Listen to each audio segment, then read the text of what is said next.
요한계시록 1장 보겠습니다. 제가 봉독하겠습니다.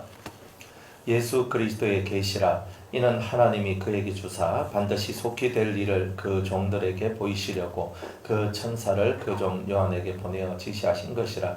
요한은 하나님의 말씀과 예수 그리스도의 증거고 자기의 본 것을 다 증거하였느니라. 이 예언의 말씀을 읽는 자와 듣는 자들과 그 가운데 기록한 것을 지키는 자들이 복이 있나니 때가 가까움이라. 요한은 아시아에 있는 7 교회에 편지하노니 이제도 계시고 전에도 계시고 장차 오실 이와 그 보좌 앞에 7영과 또 충성된 증인으로 죽은 자들 가운데서 먼저 나시고 땅의 임금들의 머리가 되신 예수 그리스도로 말미암아 은혜와 평강이 너희에게 있기를 원하노라. 우리를 사랑하사 그의 피로 우리 죄에서 우리를 해방하시고 그 아버지 하나님을 위하여 우리를 나라와 제사장으로 삼으신 그에게 영광과 능력이 세세토록 있기를 원하노라. 아멘. 볼지어다 구름을 타고 오시리라. 각인의 눈이 그를 보겠고 그를 찌른 자들도 볼 터이요 땅에 있는 모든 족속이 그를 인하여 애곡하리니 그러하리라. 아멘. 주 하나님이 가라사대 나는 알파와 오메가라. 이제도 있고 전에도 있었고 장차 올 자요 전능한 자라 하시더라.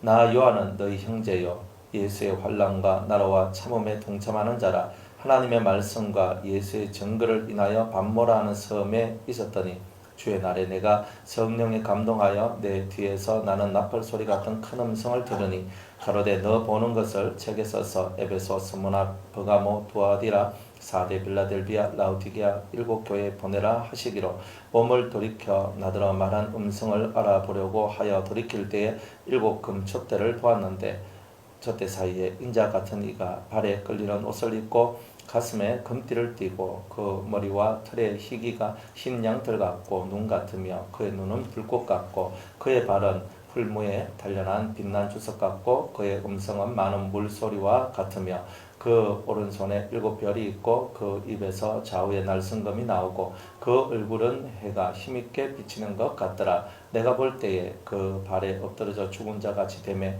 그가 오른손을 내게 얹고 가라사대 두려워 말라. 나는 처음이요 나중이니 곧 산자라. 내가 전에 죽었었노라. 볼지어다 이제 세세토록 살아있어 사망과 음부의 열쇠를 가졌노니 그러므로 네 본 것과 이제 있는 일과 장차 될 일을 기록하라. 내 본 것은 내 오른손에 7 별의 비밀과 7 금촛대라. 7 별은 7 교회의 사자요 7 촛대는 7 교회니라.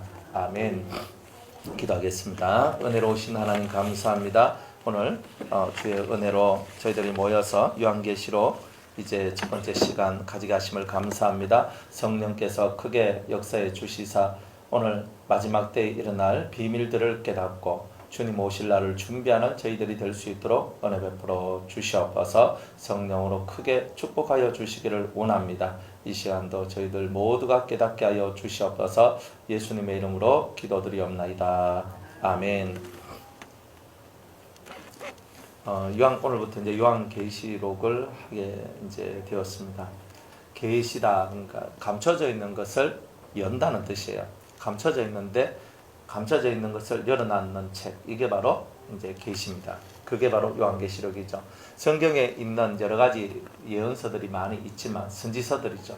근데 선지서들이 많이 있지만 우리가 요한계시록을 중요하게 생각하는 이유는 이 요한계시록이 모든 성경의 마지막 끝, 종말에 대하여 정확하게 확고한 책입니다. 세상 사람들은 뭐 노스트라다무스가 뭐 어떻게 됐다, 1999년 9월 9일 날 하늘에 대망이 내려온다, 뭐 이런 얘기를 했잖아요. 들으셨죠? 예, 뭐 그런 얘기들 하면서 또 2012년에는요 마야의 어떤 그런 예언에 따르면 2012년에 이 세상이 종말한다고. 이제 근데 종말이 안 오니까 우리가 책 잘못 봤다 뭐 이렇게 얘기하고 넘어가거든요. 그러니까 이 사람들마다 다 종말의 때를 구합니다. 다 종말의 때를 구해요. 그러니까 세상 사람들이나 세상의 예언자들도 이 지구가 종말하게 될 것이다, 다 그렇게 얘기를 해요. 근데 종말의 때에 대해서는 다들 모르죠. 뭐 종말이 어떻게 오는지도 사실은 잘 모르고 이제 그런데 이 요한계시록은 그 종말에 대하여서 정확하게 계시를 하시는데, 근데 항상 대가 있는 거예요. 하시는데 문제가 뭐냐면 이것이 감춰놓은 비밀이더라 이 말이야. 당신의 제자들에게는 열려지고, 그러니까 당신의 제자들에게는 이 천국의 비밀들이 열려진다 했듯이 마지막 때에 당신의 제자, 참으로 예수 그리스도의 길을 걸어가는 그런 자들한테만 이 말세의 비밀들을 열어주시더라. 그러니까 우리가 이 요한계시록을 깨닫기를 원한다면 그리스도의 길을 걸어가야 돼요. 그리스도가 사셨던 것. 잘 모르겠으면 마태복음 5장에서 7장까지 말씀만 하루에 한 번씩 계속 읽으세요. 그러면 뭐 다른 성경 많이 읽으려고 하니까 힘들죠. 그런데 마태복음 5장에서 7장까지 예수님 말씀하신 산상수훈의 내용을 계속 여러분이 읽고 또 읽다 보면 그 예수님이 살아왔던 삶이 그대로 그 속에 다 들어 있습니다. 그러니까 이 들어있는 이런 말씀들을 여러분들이 계속 그렇게 살려고 노력을 하다 보면 어느 순간인가 계시가 탕 하면서 열리는 거예요. 그러면서 삶이 없는 계시자는 없어요.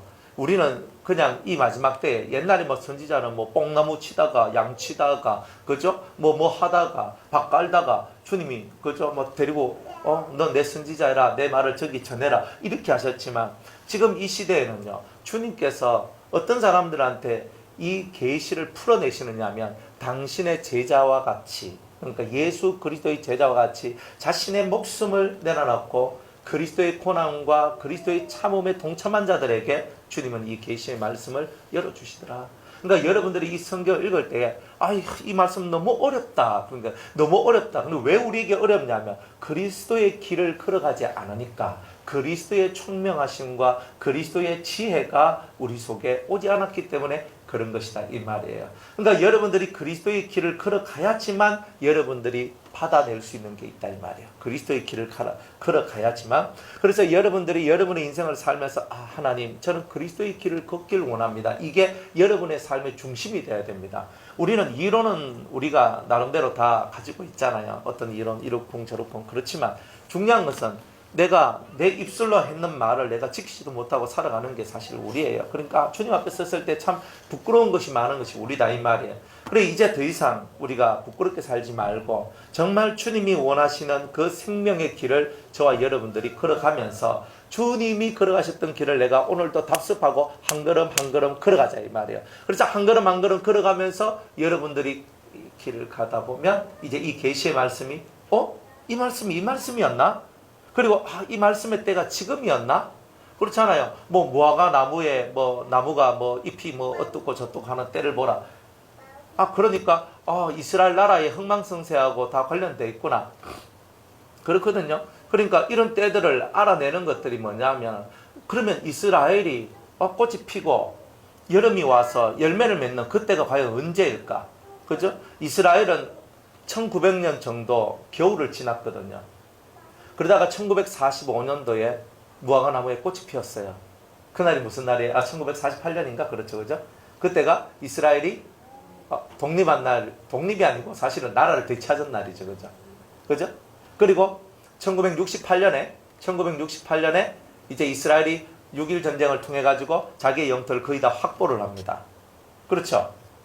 그때로부터 시작해서 이스라엘이 엄청나게 발전하기 시작해요. 지금도 그러면서 여러분들 키부츠 같은 그런 것들을 통해 이스라엘이 그 사막과 같은 땅을 정말 적극 고려하는 땅으로 만들고 막 그런 일들을 합니다. 그러면서 지금도 이스라엘 나라가 많이 발전되었죠. 그죠? 그런데 문제는 뭐냐면 진짜 열매 이스라엘의 날은 언제 오겠어요? 지금 이스라엘은 다른 건 다 돼 있는데 뭐가 안 돼 있어요? 이스라엘의 가을은 언제예요? 저 크게 말씀드립니다. 성전. 그러니까 여러분들이 이 심령 속에서 잘 보세요. 이스라엘에 꽃이 피었어. 그럼 꽃이 피었으면 뭐를 맺어야 돼요? 열매를 맺어야 되거든. 그러니까 꽃이 피면 열매를 맺어야 되는데 그 진정한 열매를 맺으려고 그러니까 이스라엘 나라에는 지금 뭐가 없느냐 하면 성전이 없는 거예요. 예루살렘에. 그러니까 진짜 이스라엘의 날이 되는 그날. 정말 이스라엘의 진정한 회복은 성전이 세워져야만 나오는 거죠. 그러니까 포로기에서 돌아온 이스라엘 사람들한테 다시 예루살렘에서 스룹바벨을 통하여서 하나님이 스룹바벨 성전을 짓도록 하시잖아요. 그와 마찬가지로 이들이 결국 나중에 마지막 정말 그들의 삶 속에 진정한 가을의 날들이 오려면 결국 성전이 지어져야 된다. 그 진정한 가을이 성전이다. 그래서 이 모든 것이 무화과 나무의 비유를 배우라 하는데 담겨져 있는 거예요. 그러니까 잘 보란 말이에요. 지금 이스라엘이 아무리 중흥되고 아무리 발전돼도 뭐가 지금 만들어지지 않았어요? 성전이 만들어지지 않았어. 그렇기 때문에 진정한 성경에서 말하는 무화과 나무의 그 비밀의 완성은 가을에 그 무화과 나무에서 그 무화과를 따야 하는 그날이 와야 진정한 예언의 성취들이 다 이루어지는데 아직은 그까지 오지 않았다. 그러니까 우리는 항상 모든 시대와 때를 살펴볼 때 지금이 어느 때냐 하는 것을 알려면 첫 번째가 뭐냐? 이스라엘 나라에 성전이 세워질 기미가 보이느냐 안 보이느냐. 이게 바로 가을의 의미를 가깝게 해주거나 혹은 멀게 해준다. 이런 뜻이에요. 그러니까 가을의 날. 자, 지금은 7년 풍년 시대예요? 7년 흉년 시대예요? 그죠? 또 이렇게 묻는 사람도 잘 없잖아요. 7년 풍년은 뭐예요? 우리가 기도만 하면 응답을 받고 성령이 내려오고 은혜를 받는 시대를 보고는 풍년 시대. 정말 성령의 풍성한 은혜를 받는 시대를 보고는 풍년 시대. 7년 풍년. 그러나 7년 흉년이란 말은 뭐냐 하면은 해도 안 되고 기도해도 안 되고 뭐 해도 안 되고 안 되는 게 많은 시절. 그래서 열매가 뚝뚝 떨어지고 먹고 사는 거, 내 신앙 하나 지키는 것도 엄청나게 힘든 거. 그죠? 그러나 흉년이 와도 여러분들 사르밧 과부가 엘리야를 모시고 엘리야와 함께 사는데 엘리야한테 그저 마지막 남은 밀가루 한 움큼을 그에게 바쳐요. 그리고 떡을 만들어서 그에게 드리게 하니까 흉년 3년 6개월 동안 흉년이 다 지나는 동안에 네 쌀독에 쌀이 떨어지지 아니하고 네 기름통에 기름이 떨어지지 아니하리라고 말하죠. 이 세상이 아무리 7년 흉년에 들어왔다 해도 어떤 사람한테는 밀가루와 기름이 마르지 아니한 사람이 존재한다는 것을 얘기하고 있는 거예요. 여러분들 이스라엘 나라 왕들의 얘기를 한번 들어보세요. 그들이 바벨론의 포로를 당하고 막 이렇게 있는데 완전 이렇게 아수르의 포로를 막 당하고 있는데 사마리아 성이. 근데 사람들이 거기에서 너무 먹을 것이 없으니까 어떻게 되느냐면 너무 먹을 것이 없으니까 오늘은 네 자식을 삶아 먹자. 내일은 내 자식을 삶아 먹자. 이렇게 얘기를 해요. 여러분들 읽어본 적 있죠? 그런데 그날은 그 사람의 자식을 먹고 어제는 그 사람 자식을 먹고 오늘은 내 자식을 내놔야 되는데 내 자식을 안 내놓는 거예요. 그러니까 이 여자가 열이 나가지고 왕한테 찾아가 왕이시여 얘기하는데 왕이 옷을 찢고 난리가 나버려요. 이런 고난의 시절이 있잖아요.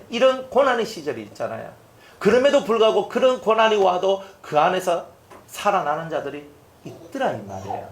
그리고 우리가 지금은 어떤 시대냐면 여러분이 기도를 해도 그만큼 응답을 받을 수 없고 예수님을 찾아도 그만큼 예수님을 만날 수 없는 7년 흉년 시대에 있다 이 말이에요.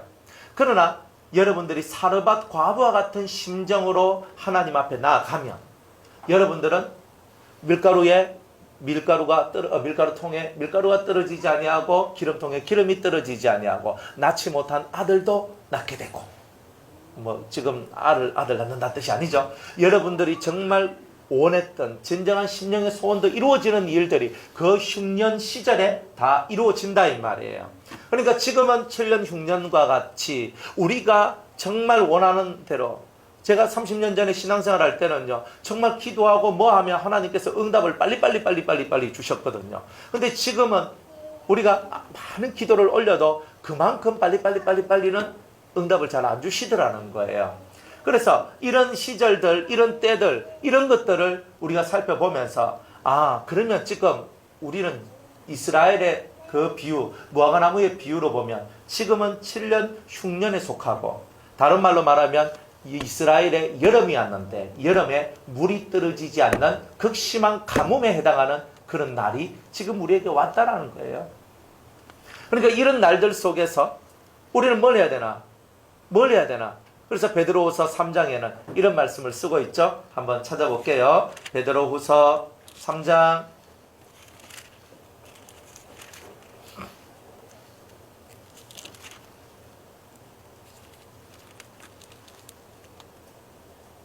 10절 9절로부터 한번 읽어볼게요. 주의 약속은 어떤 이에 더디다고 생각하는 것 같이 더딘 것이 아니라 오직 너희를 대하여 오래 참으사 아무도 멸망치 않고 다 회개하기에 이르기를 원하시느니라. 그러나 주의 날이 도적같이 오리니 그날에는 하늘이 큰 소리로 떠나가고 체질이 뜨거운 불에 풀어지고 땅과 그 중에 있는 모든 일이 드러나리로다. 이 모든 것이 이렇게 풀어지리니 너희가 어떠한 사람이 되어야 마땅하뇨. 거룩한 행실과 경건함으로 하나님의 날이 임하기를 바라보고 간절히 삼하라. 그 날에 하늘이 불에 타선 풀어지고 체질이 뜨거운 불에 녹아치려니와 우리는 그의 약속대로 의에 거하는 바 새하늘과 새 땅을 바라보도다. 아멘. 여기서는 모든 것이 때가 되면 다 풀어진대요. 여러분들이 묶여있던 모든 것, 여러분이 알지 못하던 모든 것들이 다 풀어지고 모든 것이 열리는 날이 와요. 세상은요, 체질이 다 풀어져요.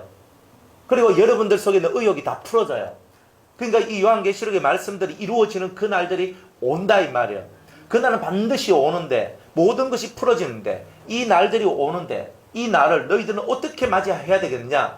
거룩한 행실과 경건함으로 하나님의 날이 임하기를 바라봐라. 세상에는 뭐가 와요? 심판의 날이 오잖아요. 우리는 무슨 날을 바라봐요? 하나님의 날을 바라보죠. 아멘? 여러분, 이게 틀린 거예요. 세상 사람은 뭘 바라본다고요? 뭘 바라봐요? 세상 사람은 뭘 바라봐요? 심판의 날. 우리는 뭘 바라봐요? 뭘 바라봐요? 하나님의 날. 그러니까 우린 다르다 이 말이에요. 하나님 앞에서 저와 여러분들이 살아가는 모든 삶이 다른데, 그게 뭐냐면 세상 사람들은 우리가 지금 이 세상이 지금 멸망하면 어떻게 될까 하는 이것 때문에 두려워하지만, 우리는 이 세상이 어떻게 멸망할까 하는 것을 갖고 두려워하는 것이 아니라 우리는 뭘 바라본다? 하나님의 날을 바라보는 거예요. 그러니까 많은 사람이 지금 잘못 신앙생활하고 있는 것이 뭐냐면 하나님의 날을 바라보지 않고 숨을 데를 찾고 있고, 들림받아 올라갈 생각은 하지 않고, 죄를 회개할 생각은 하지 않고, 우리가 자꾸 이 두려움으로부터 어떻게 하면 벗어날 수 있을까만 생각을 하고 있는 거야. 세상이 말하고 있는 그 심판 앞에 서 있는 자가 되겠습니까? 아니면 하나님의 날을 바라보는 자가 되겠습니까? 하나님의 날이 뭐예요? 그리스도가 재림하시고 이 땅에 어그러진 모든 것들이 풀어지는 그 날이다 이 말이에요. 그럼 여러분들은 뭐가 두려우세요? 여러분이 두려워하는 게 뭐예요? 주님은 말씀합니다. 예수님이 공중에 재림하실 때 들림받아 올라가지 못할 이런 것을 두려워하라. 그럼 내가 왜 들림받아 올라가지 못하느냐? 내 안에 죄를 회개하지 못했기 때문이다. 여러분의 심령 속에, 여러분 안에 들어있는 이 죄를 회개하고 맑고 깨끗한 심령이 되면 여러분들은 하나님 앞에서 살게 될 거예요. 그리고 주님이 오실 때 여러분의 이름을 틀림없이 부르게 될 거예요. 여러분은 들림받아 올라가게 될 거예요. 그러나 중요한 것은 여러분들이 죄에 빠지고 여러분들이 경건치 못한 삶에 빠지다 보면 정말 주님하고 여러분들이 상관없어지는 일들이 나오게 되고, 그렇다 보면 여러분들에게 약속하신 성령과 약속하신 말씀과 약속하신 은혜가 오지 않는다는 거예요. 그러니까 주님 오실 날이 가까우면 가까울수록 거룩한 행실과 경건함으로 하나님의 날 임하기를 바라보라 하는 요 말씀을 가슴에 품고 두려움이 아니라 정말 하나님의 날이 속히 임하기를 바라보는 그 소망과 희망을 갖고 하나님 앞으로 나아가는 것, 이런 사람이 요한계시록을 가까이 하고 요한계시록 속에 있는 은총을 받기에 합당한 자들이다라고 말을 할 수가 있다는 거예요. 우리 잠언서에 있는 말씀을 보면은 묵시가 없으면 백성이 어떻게 된다 그래요? 방자해진대요. 여러분들, 예언이 없으면요, 이 계시가 없으면요, 사람들 지 맘대로 살아갑니다. 그러니까 이 심령 속에서 사람들에게 왜 이 계시록을 줬냐면 방자하게. 방자가 뭐예요? 방자하다 이래야죠. 네? 지 마음대로. 그리고 지 마음대로 살아가는데 지 마음대로 살아가는 게 좋은 쪽으로 살아가는 게 아니에요. 예의가 없고, 예절 이런 것이 없고, 그리고 자기가 원하는 대로 살아가서 다른 사람이 볼 때 혐오감을 주는 그런 모습, 이런 것을 보고 우리가 뭐다? 방자다 이렇게 얘기하는 거예요. 혐오감이 들어가요. 방자하다 하는 말은 뭐예요? 저건 아닌데 이게 딱 나오잖아요. 근데 그거는 뭐냐? 방자에 속한 거예요. 그러니까 저와 여러분들이 이런 방자함으로부터 벗어나도록, 즉 혐오감, 세상 사람들이 우리를 보고 혐오하는 거예요. 예수님 참 저럴 수 있나? 예수님 참 저럴 수 있나? 예수님 참 저럴 수 있나? 이런 손가락질로부터 우리가 벗어나도록, 이런 손가락질로부터 우리가 벗어나도록 주님께서 우리를 이끌어 주시길 원하신다. 그래서 이 계시록을 주셨다 이 말이에요. 그래서 방자함으로부터 벗어나서 경건하게, 정말 주님을 거룩한 행실과 경건함으로 하나님의 날 임하기를 바라보는 그러한 심정이 되라고 오늘 주님은 이 계시록에 있는 말씀을 저와 여러분들에게 주셨다는 거예요. 그러니까 이 말씀을 읽으면 우리는 방자에 지지 않고 이 말씀을 읽으면 읽을수록 우리가 어떻게 되는 거예요? 경건해지는 거예요. 그리고 하나님 나라에 소망이 생기고 하나님의 나를 바라봐요. 이 땅의 것은요, 잠시 잠깐입니다. 여러분들 금방이에요. 여러분들 벌써 나이가, 어이구 내 나이가 벌써 이래 됐나? 벌써 내 나이가 이래 됐나? 한번 생각을 해보세요. 이제 남은 날이 얼만큼 될 것 같아요? 내 인생이 금방 가는 거예요. 금방. 근데 영혼은요, 금방이란 말이 없어요. 영원히 가요. 영원. 그러니까 내가 이 땅에서 우리가 어떠한 심정으로, 어떠한 모습으로, 어떻게 그리스도를 사랑하고 어떻게 그리스도를 의지하고 살아가느냐에 따라서 영혼이 결정되는 거예요. 그러니까 우리가 이 영혼을 깨닫는 심정은 절대 방자해질 수가 없는 거예요. 그래서 우리 심령 속에 하나님이 묵시를 주는 거예요. 선지자를 통해서 계시의 말씀을 주는데, 오늘 우리들은 이 다른 선지자의 말이 아니라 성경에 써있는 계시록의 말씀을 통하여서 오늘 우리에게 말씀하시는 그런 주님의 음성을 들어야 된다. 중요한 것은 세상에 어떻게 많은 계시가 있다 할지라도 성경에 있는 계시 위에 올라설 수는 없단 말이에요. 그러니까 우리가 뭐 어떤 사람들이 뭐 계시를 하고 뭐 이 말씀이 이렇게 될 것입니다. 말씀이 저렇게 될 것입니다. 뭐 전쟁이 일어날 것입니다. 뭐가 일어날 것입니다. 뭐 기근이 일어날 것입니다. 수많은 예언을 해도 그런 예언이 중요한 게 아니라 성경에 쓰여있는 이 말씀이 어떻게 우리의 심령 속에 깨달아지느냐, 이게 더 중요한 거예요. 그리고 이 말씀이 깨달아질 때에 여러분들이 어떤 계시를, 어떤 뭐 예언을 받았을 때 그 예언이 옳다 그르다를 여러분이 알 수가 있는 거예요.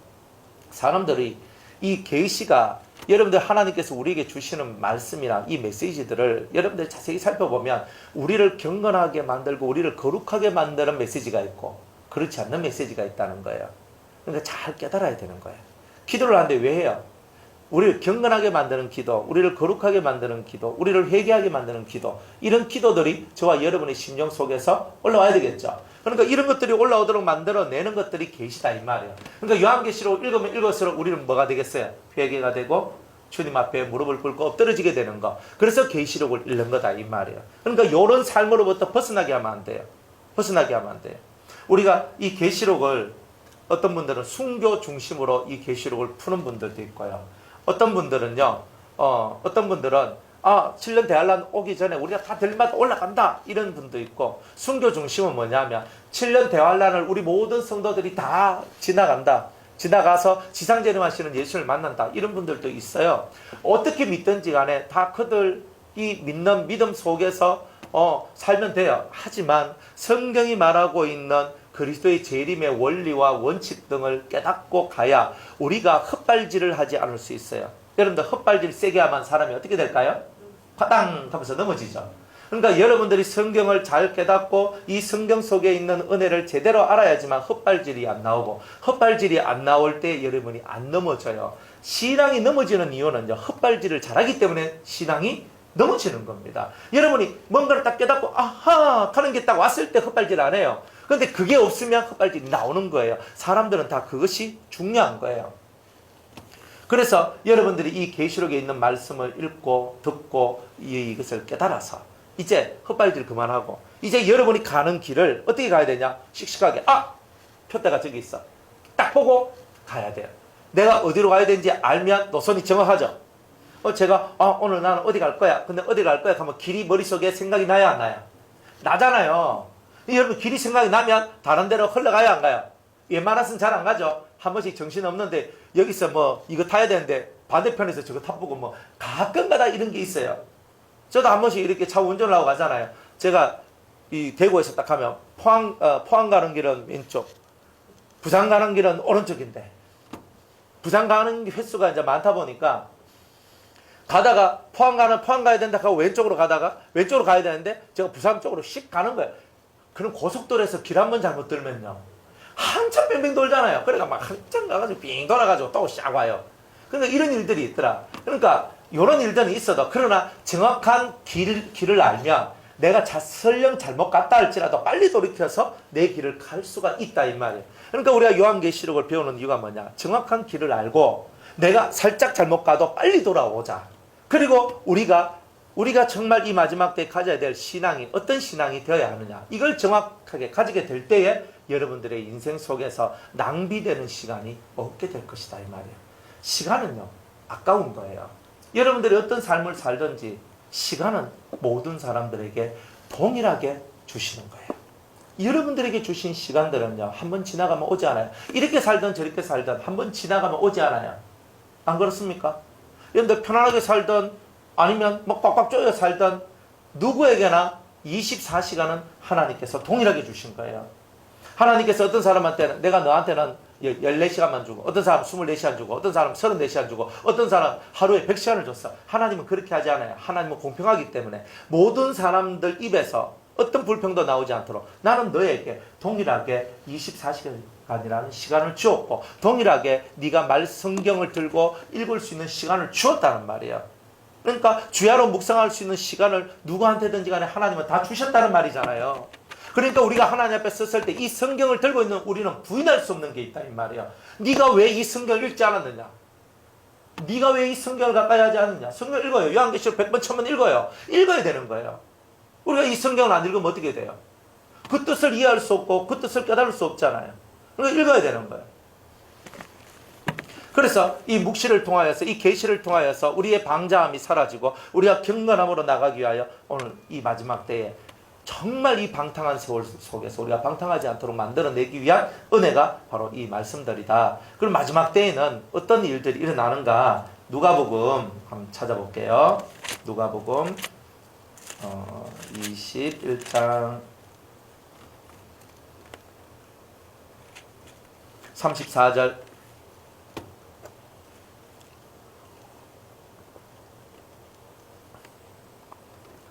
누가복음 21장 34절에서 36절.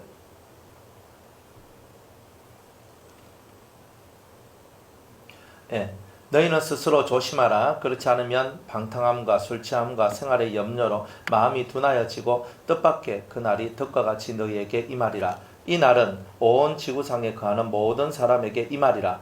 이러므로 너희는 장차 올 이 모든 일을 능히 피하고 인자 앞에 서도록 항상 기도하며 깨어 있으라 하시니라. 아멘. 마지막 때가 어떤 날이냐면 너희는 스스로 조심하라 그랬어요. 스스로 조심하라. 왜냐하면 그렇지 않으면 우리가 이때는 어떤 때냐면 방탕함에 빠지고, 두 번째 술 취함에 빠지고, 세 번째 생활에 염려가 많아져서 그 다음에 어떻게 된대요? 마음이 둔해진대요.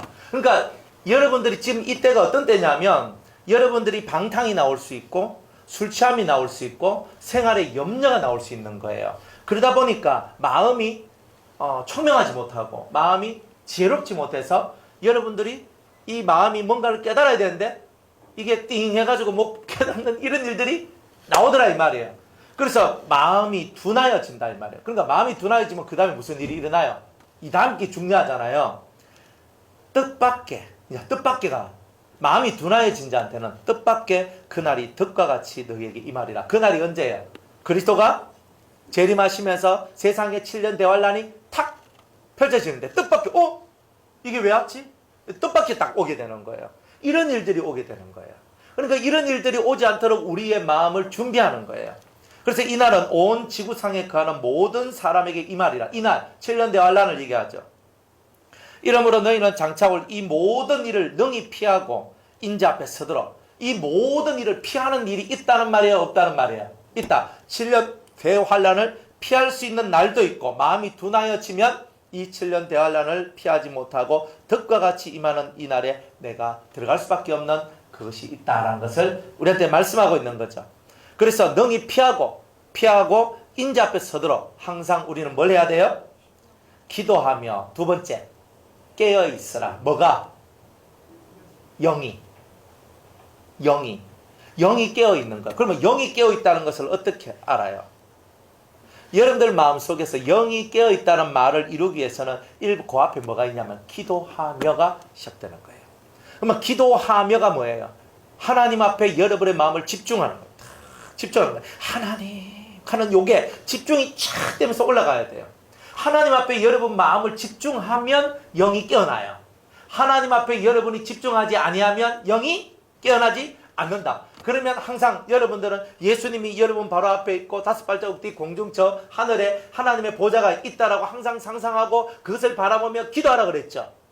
여러분들이 하나님을 바라보고 하나님 집중해요. 흑공을 바라볼 때는 아무 목적이 없기 때문에 아무것도 볼 수 없기 때문에 아무것도 안 돼요. 근데 흑공을 보지 마세요. 정말 여러분 앞에 하나님이 계신 줄로 믿고 그 하나님을 향해 가요. 그 하나님의 보좌가 여러분 앞에 있다고 믿고 하나님 하면서 그 보좌에 집중하고 하나님께 집중하고 그리스도에게 집중하는 이런 삶을 살 때에 여러분들 영이 어떻게 된다? 깨어난다 이 말이에요. 영이 깨어나는 사람은 그래서 깨어나는 거예요. 그래서 기도하며가 먼저 나오지 영이 깨어나는 것이 먼저 나오는 게 아니에요.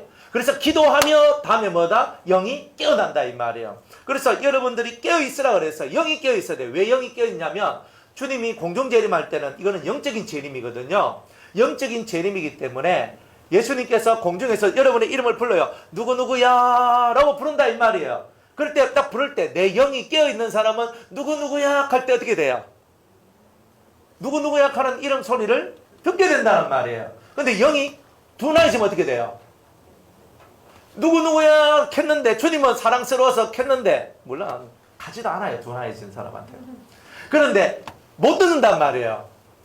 못 듣는단 말이에요. 성령이 무슨 소리를 하든지 천사가 무슨 소리를 하든지 예수님이 무슨 소리를 하든지 들을 수 없다 이 말이에요. 그래서 이 심판에 대한 메시지가 선포되면서 그죠? 두 귀가 울리는 역사들이 막 일어난단 말이에요. 어떤 사람한테는 이 귀가 울리는데 무슨 귀로 울려요? 심판에 두렵다 무섭다 하면서 주님이 심판하신다. 바위야 산아 우리한테 넘어져라. 우리가 거기서 깔려 죽지. 여호와의 심판 안에 들어가기가 싫다. 막 이러면서 나오는 이 귀가 울리는 사람. 또 다른 한쪽은요. 그리스도가 내 이름을 부르는 그 소리에 내 귀가 울리는 거예요. 이 귀는 육의 귀가 아니라 영의 귀, 마음의 귀. 이 귀가 열려야지만 주님이 누구누구야 할 때 그 이름 소리에 내 귀가 울리면서 내가 주님께로 주님 오셨습니까? 하면서 가게 되는 이런 일들이 있다는 거예요. 그래서 영이 깨어 있어야 될 이유는 뭐냐면 주님이 날 부르실 때에 주님을 받아들이기 위해서. 그러면 여러분들은 세 가지가 절대 들어오면 안 돼요. 첫 번째 방탕함, 두 번째는 술 취함, 세 번째는 생활의 염려. 이 세 가지가 들어오면 안 돼요. 자, 방탕함이 뭐예요? 아까 방자하게 그랬죠. 방자, 방종, 방탕. 이게 다 뭐예요? 방탕은 탕자처럼 방황할 때 이게 방탕이에요. 탕자가 되는 거. 그러니까 뭐 아버지 예산 다 들고 나가 세상 나가서 막 부어라 마시라 놀자 하고 확 펼쳐내는 거. 예수 믿는다 그러면 주일날 와서 한번 예배 딱 드리고 나머지 인생은 뭐예요? 그냥 지 마음대로 지 원하는 대로 사는 거예요. 먹고 싶으면 먹고 뭐 가고 싶으면 가고 하고 싶으면 하고 뭐 다 이렇게 하는 거 방탕이다. 하나님 앞에서 방탕이다. 세상 사람들이 말하는 방탕하고 하나님이 말하는 방탕은 달라요. 하나님 아버지를 떠나면 방탕이지. 그렇잖아요? 그런데 생활도 무너졌어. 하나님을 떠나니 생활도 무너지네. 이걸 보고 방탕이다. 자, 그 다음에 그래서 이 마음이 갈 바를 알지 못하고 흐느적거리며 돌아다니는 정착하지 못한 심령, 이 방탕합니다. 그 다음 두 번째 술 취하면 뭐야? 세상 것에 취해가지고 해롱해롱거리는 거야. 나 저 싸고 싶어. 얼마야? 250만 원. 우리 남편이 2달을 일을 하면 우리 남편이 한 3달 일하면 하나 살 수 있겠네. 4달이면 이게 뭐예요? 술 취해 술 취하는 거예요. 옷에 술 취하는 거예요. 그냥 이런 걸 입던 저런 걸 입던 거 입고 살면 되는데 뭐 이렇게 사는 거예요. 세 번째 생활의 염려. 뭐 살다 보니까 이렇게 뭐 장사가 잘 안 돼요. 사업이 잘 안 돼요. 직장 생활이 잘 안 돼요. 직장에 안 들어가요. 못 들어가요. 막 이런 게 있잖아요. 그리고 얼마나 슬퍼요. 그런 게 사실 너무 슬프잖아요. 그러니까 사람들이 직장에 못 들어가니까 막 이 심령 속에서 막 슬픔이 올라오고 막 그래요. 진짜 이런 청년들이 많아요. 지금 청년 실업자들이 되게 많잖아요. 이 일을 못해 일을. 그러니까 어디서 일할 수 있는 것만 해도 되게 감사하잖아요. 그래서 최고로 학생들이 어디에 이제 들고 파냐 공무원 시험 같은데 막 들어가가 하는데 막 수십 대, 막 수백 대 막 이렇게 들어가가지고 하니까 너무 힘든 거예요. 그러니까 인생살이가 지금은 그러니까 사람 추석 같은데 사람들 만난 뭐예요? 그죠? 청년들이 어디 친척집 안 가려고 하는 이유가 뭐예요? 니 요즘 많어. 이게 제일 싫은 기라. 두 번째, 니는 언제 결혼하나? 이거 제일 싫은 기야. 지금 나는 뭐 직장도 못 갖고 난 이거 한 것도 없고 아무것도 없는데 내가 진짜 머리야 이렇게 되잖아요. 그러니까 사람들이 생활의 염려 때문에 가족관계, 친척간의 유대관계, 삶의 여러 가지 유대관계들이 깨지는 상태가 많이 나오는 거예요. 그러니까 생활의 염려가 많으면 많을수록 여러분들은 계속 사람들과의 유대관계가 깨지게 돼 있어요. 그러면서 마음속에서 사람들 유대관계가 깨지면요, 예배당에 오기가 쉽지 않아요. 왜? 예배당에 오는 게 뭐 속에서 자신감이 없고 내 인생 이런데 예배당 가서 하노 자꾸 이런 생각이 들고 이렇게 되거든요. 그러니까 여러분들이 이런 생활의 염려가 많아지면 계속 마음이 둔하여져서 주님을 맞이할 수 있는 준비가 되지 않는다. 그러니까 이 생활의 염려로부터 빨리 벗어나라. 남편이 어떻든, 아내가 어떻든, 돈이 어떻든, 무엇이 어떻든, 살집이 날아가든, 뭐가 어떤 일이 벌어지든, 인생 가운데 내가 다 부서지면 나사로 체험하네 하고 살고, 살집이라도 있으면 나사로만큼은 안 갔네 하고, 이러면 감사하면서, 나는 병원 갈 돈도 없어요 하면, 그럼 또 사람들한테 그럼 보험 들어놓지 이렇게 하거든요. 보험 들 돈이 어디 있습니까? 아무것도 없습니다. 근데 난 돈이 없습니다. 돈이 없어서 병원 가서 치료받을 돈도 없습니다. 그래도 나사로 그래도 나사로는 정말 병원이 먹고 개가 와가지고 그 헌데를 핥아 먹었는데 그 정도는 아니잖아.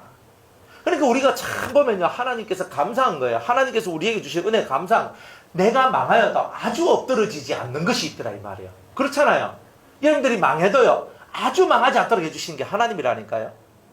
그러니까 이 하나님께서는 항상 우리가 하나님 앞에 우리가 깨달아지도록 만드는 것, 그래서 하나님 앞에 나오도록 만드는 것, 이런 것들을 하도록 하는 것이다. 그래서 마음이 둔하여지지 않도록, 생활의 염려에 빠지지 마라. 돈이 어떠니 저떠니 어떠니 저떠니 주님을 만나는 게 우선순위입니다. 뭐든지 간에 여러분 돈 많이 벌어서 뭐 하려고요? 쓸 일밖에 없잖아요. 돈 쓰려면 은혜 안에 있을 수 있겠어요?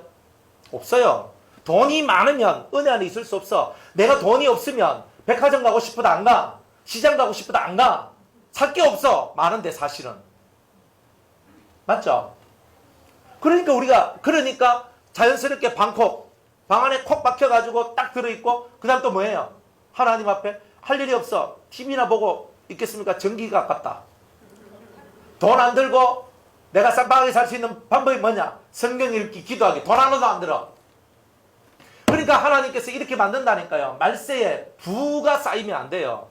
말세에는요, 돈이 많아질 때 반드시 방탕하고 생활의 염려가 많아지고, 정말 이 심령 속에서 많은 술 취함들이 흐느적거림이 나와요. 세상 속에서 여러분들 돈 벌고 할 것 같으면 세상 사람들은 유대관계가 있어야 돼요. 어디 가요? 술은 안 마셔도 노래방은 가요. 여러분들 안 가십니까? 안 가시죠? 아주 은혜로운 분들이에요. 그런데요, 어떤 그리스도인들은요, 이렇게 사람들하고 하는 게 많으니까 내가 술은 안 마신다. 근데 각각 한 잔씩 하는 사람도 있고, 그리고 또 사람들하고 가가지고 이제 탁 가서 노래방에 가서 그 사람들 맞춰줘야 돼요. 맞춰줘야 돼요. 하면서 이래가 맞춰주면서 하는 사람들도 있어요. 그래 살면 안 돼요. 하나님을 믿는 사람은 하나님을 믿는 사람의 길을 걸어가야 되는 거죠. 그러다 보니까 생활의 염려 때문에 내가 마음이 둔하여져서 하나님의 뜻을 깨닫지 못하는 것이 나온다. 하나님 뭘 원하시노? 뜻을 깨달으라. 근데 내가 왜 못 깨닫노?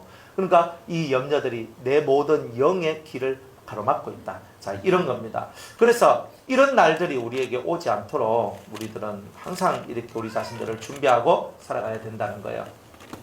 그래서 이 계시록의 말씀들이 이런 것들을 보여주면서 여러분들이 더 이상 방탕하거나 술 취하거나 생활의 염려 속에 빠지지 않아서 이제 마음이 둔한 것이 아니라, 둔하다의 반대가 뭐예요? 청명하다, 이렇게 봐야 돼요. 어리석다. 둔하다는 말이 뭐예요? 어리석다 혹은 미련하다, 이런 뜻이거든요. 내 마음이 미련해지고 내 마음이 어리석어졌어. 그러니까 내가 이렇게 둔탁한 이런 것들이 나왔기 때문에, 그러나 내가 둔탁하여지지 않는다는 것은 총명해진다 혹은 지혜로워진다 혹은 명철해진다, 이런 뜻이다 이 말이에요. 그러니까 내 속이 둔탁해진 것이 아니라 아주 세밀해지고 예민해지면서 뭔가 밝히 탁 하면서 알아지는 이런 형태의 일들이 우리 속에 만들어지게 되더라. 그러니까 이런 일들이 저와 여러분들 속에서 나올 때 여러분들은 요한계시록이 눈에 싹 보이게 되는 거예요. 자, 1장 1절로부터 한번 볼까요? 예수 그리스도의 계시라. 예수 그리스도께서 우리에게 마지막 때에 될 일을 펼쳐 보여주시는 것이다. 이렇게 얘기를 합니다. 이는 하나님이 그에게 주사, 하나님이 누구에게? 예수님에게 주사, 그리고 반드시 속히 될 일을 그 종들에게 보이시려고 그 천사를 그 종 요한에게 보내어 지시한 것이다. 자, 하나님이 예수님한테, 예수님은 천사한테, 천사는 자기 종, 자기의 선지자들에게 하나님께서 이 계시의 말씀을 주셨다. 그러니까 순서가 뭐예요? 모든 장래의 일을 결정하시는 분이 누구예요? 하나님, 여호와 하나님이시다는 것을 보여주고 있는 거죠. 그러니까 여러분의 인생이 바뀌려면 어디서부터 바꿔져야 돼요? 하나님 앞에서부터 바뀌어져야 여러분의 인생길이 바뀌어져요. 그러니까 사람들이 둔하면 어떻게 되냐면 내가 어디서 이 문제를 해결해야 될까를 모르게 되는 일들이 나와요. 여러분들이 어디서 이 문제를 해야 되냐? 하나님 앞에서 해결해야 되는 거예요. 여러분의 인생의 모든 문제는 누구 앞에서? 하나님 앞에서. 왜? 모든 계시가 어디서부터 시작됐는데? 하나님의 입에서부터 시작됐잖아요. 하나님 마음에서부터 모든 것이 시작됐어요. 여러분의 인생이 앞으로 어떻게 될 것에 대한 모든 결정은 누구한테 있는 거예요? 하나님께서 하시는 거잖아요. 하나님께서 너는 살아라 하면 사는 거예요. 하나님께서 너는 죽으라 하면 죽는 거예요. 하나님께서 어찌어찌 한 대로 모든 그 말씀대로 이루어지는 거잖아요. 그러니까 내 인생을 바꾸려면 우리는 누구의 마음을 바꿔야 돼요? 하나님께서 나에게 가지고 있는 그 마음을 바꾸어내도록 내가 하나님께 정말 잘해야 되는 거예요. 그래야 우리의 인생이 바뀌어지는 거예요. 그래서 하나님이 그에게 주사, 예수님께 주사 반드시 속히 될 일이라고 얘기했어요. 반드시 속히 될 일이란 건 뭐예요? 이거는 아주 오랜 후에 이루어질 일이 아니라 금방 내 바로 앞에 이루어질 일이라는 것을 보여주는 거예요. 초대교회 때는요, 사람들이 적그리스도가 왔다. 그 사람이 누구냐? 누군 줄 알았겠어요? 네로 황제 뭐 이런 사람이 적그리스도처럼 느껴졌는 거예요. 그래서 와가지고 세상 속에서 사람을 이 가지고 이래 있잖아. 이래 있다가 촥 익하면 살리라. 탁 익하면 죽이라. 뭐 또 이 손가락 하나에 왔다 갔다 하면서 사람이 살고 죽고 다 나오잖아요. 그리스도인들이요, 로마에 대화재가 일어나는데 자기가 불질렀거든요. 왜? 불꽃놀이 가고 싶어서. 너무 불타는 이 로마 시내를 너무나 보고 싶었어. 그래, 거기 미쳤지. 쉽게 말하면 정신병자죠, 네로가. 그런데 하고 나니까 아차 싶었던 거예요. 근데 그걸 누구한테 뒤집어 씌웠어요? 그리스도인들한테 뒤집어 씌웠잖아요. 그래, 그리스도인들이 로마 시대 때 엄청나게 핍박을 받았고 많이 죽었다 이 말이에요. 그런 식으로도 많이 죽었어요, 사실은. 이 왕들이. 그러니까 그 시대에 있는 사람은요, 이렇게 그리스도인들을 말도 안 되는 그 죄에 엮어서 죽이는 이 사람이야말로 적그리스도라. 성경에 말하고 있는 이 적그리스도 666의 정체가 바로 저 네로 황제구나.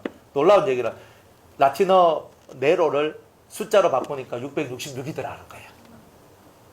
그러니까 사람들이 네로가 666이네, 이놈이 적그리스도야, 뭐 이런 거예요. 그러니까 그때 당시에 사람들도 적그리스도를 찾아요. 사도 요한이 요한 1서나 요한 2서나 뭐 이런 요한 자기가 썼는 그저 성경에 보면 항상 뭐가 나와요? 적그리스도, 이단 이런 말들이 나오죠. 그러니까 적그리스도가 오리라 한 적그리스도가 이미 왔다는 거예요. 너희들 눈앞에 있다는 거예요. 근데 지금까지 적그리스도가 안 왔잖아요, 아직. 근데 실제 안 온 것인 걸까요? 우리는 생각해야 돼요. 시대마다 적그리스도는 다 있어요. 성경에 적그리스도란 말이 마지막 때에 완전한 적그리스도가 있지만, 그러나 그 전에 시대마다 그리스도인을 핍박하고 죽이고 순교하게 만들고 고통하게 만드는 이런 사람들이 각 시대마다 다 존재를 했다. 그러나 그는 본질적 적그리스도는 아니에요. 그러나 그리스도를 대적하는 적그리스도는 맞아요. 맞죠? 적그리스도가 뭐냐? 적을 우리는 뭐라고 해석하냐면 안티라고 해석한단 말이에요. 안티라는 뜻이 두 가지 뜻이라 그랬죠. 하나는 대신하다, 하나는 대적하다. 내가 너를 대신하겠다.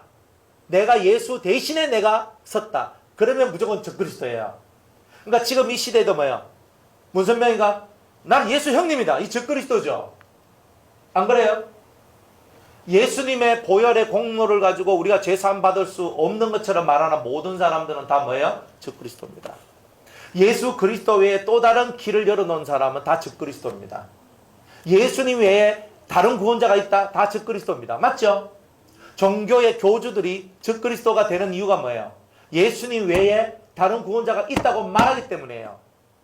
사람들이 교리는 조금 틀릴 수 있어요. 우리가 장로교지만 장로교, 침례교, 감리교, 성결교, 구세군, 하나님, 그리스도의 교회, 수많은 순복음, 그죠? 그리고 정교회, 그죠? 그리스도 정교회, 러시아 정교회, 다 이게 개신교입니다. 이런 개신교의 종파들이 있는데, 각 종파마다 교리가 좀 틀려요. 감리교하고 장로교 엄청 틀리거든요. 많은 부분에서 틀린 게 있어요. 그런데도 그들을 다 인정을 해주잖아요. 왜? 적어도 이걸 부인하진 않아.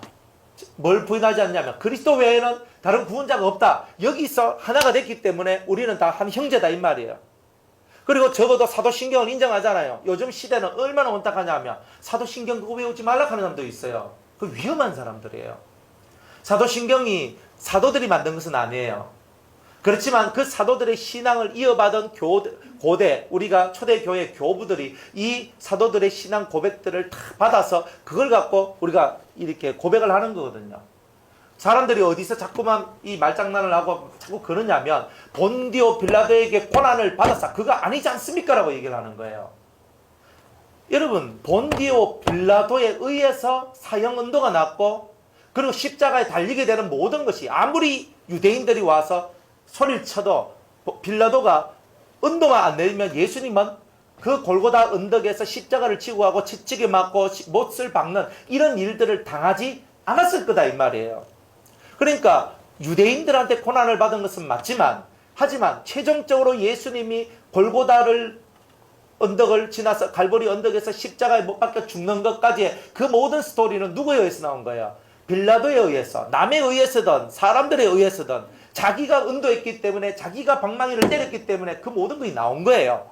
그래서 그 사람은 지옥에 가서도 귀가 간지러울 거예요. 왜? 우리 맨날 사도신경 외우잖아요. 본디오 빌라도에게 고난을 받았다. 본디오 빌라도는요 지옥 가서도 땅을 치며 후회할 거란 말이에요. 내 그때 안 할 걸 얼마나 후회했겠어요.